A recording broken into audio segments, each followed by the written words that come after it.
जय स्वामीनारायण। भारत माता की जय। जय सनातन।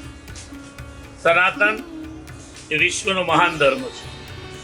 સનાતન એટલે ઉત્સવો, એનું મૂળભૂત સંગઠન એટલે સનાતન સંસ્કૃતિ।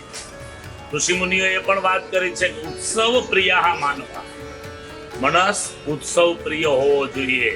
ઉત્સવનો અર્થ થાય આનંદ, ઉત્સવનો અર્થ થાય સાથે રહેવું, ઉત્સવનો અર્થ થાય સાથે કર્મ કરવું, ઉત્સવનો અર્થ થાય એકબીજાને મદદરૂપ થવું, ઉત્સવનો અર્થ થાય પ્રભુ પરાયણ થવું। અષાઢ સુધી બીજ એટલે ભારતનો એક મહાન તહેવાર। અષાઢ સુધી બીજ ઈષ્ટદેવ પરબ્રહ્મ પરમાત્મા ભગવાન શ્રી કૃષ્ણ પોતાના મોટા ભાઈ બલભદ્ર અને બહેન સુભદ્રા સાથે સારા વિશ્વમાં જ્યાં જ્યાં સનાતન સંસ્કૃતિ ગઈ છે ત્યાં ભગવાન શ્રી કૃષ્ણને રથ ઉપર બેસાડી અને ભક્તો ખૂબ ધામધૂમથી ઢોલ નગારા વાજિંત્રો વગાડી નાચતા કૂદતા રથયાત્રાના માધ્યમથી ગ્રામ્ય દર્શન કરાવે છે। ભગવાન સ્વયં એમ કહે છે કે હું મારા ભક્તને દર્શન દેવા જાઉં છું। ભગવાન સ્વયં એમ કહે છે કે મારો ભક્ત મારા ચરણે આવે છે, આખા વર્ષ મારું ભજન અને ભક્તિ કરે છે, એવા ભક્તના દર્શન કરવા પણ પરમાત્મા ઘર સુધી પહોંચે છે।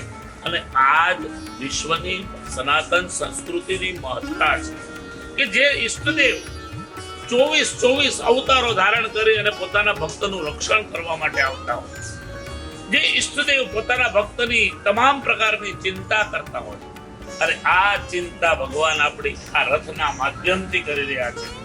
ભક્તો ભગવાનને ખેંચી રથમાં બેસાડી આનંદ અને ઉત્સવથી એ ગલીએ ગલીએ ગલીએ ગલીએ ફેરવી અને ખૂબ આનંદ મનાવતા હોય છે।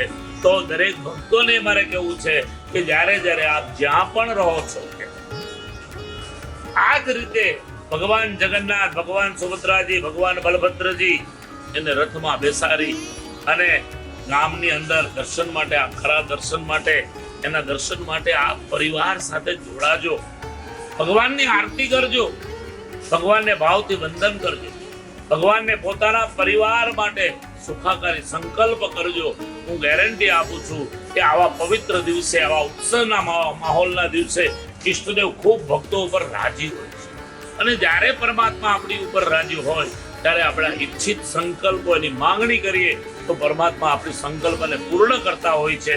તો ચાલો આપણે સૌ સાથે મળી અષાઢ સુદ બીજ એને ખૂબ ધામધૂમીથી ઉજવીએ અને ભગવાન શ્રી કૃષ્ણની ભક્તિના નાદ સાથે જોડાઈ જઈએ। અસ્તુ।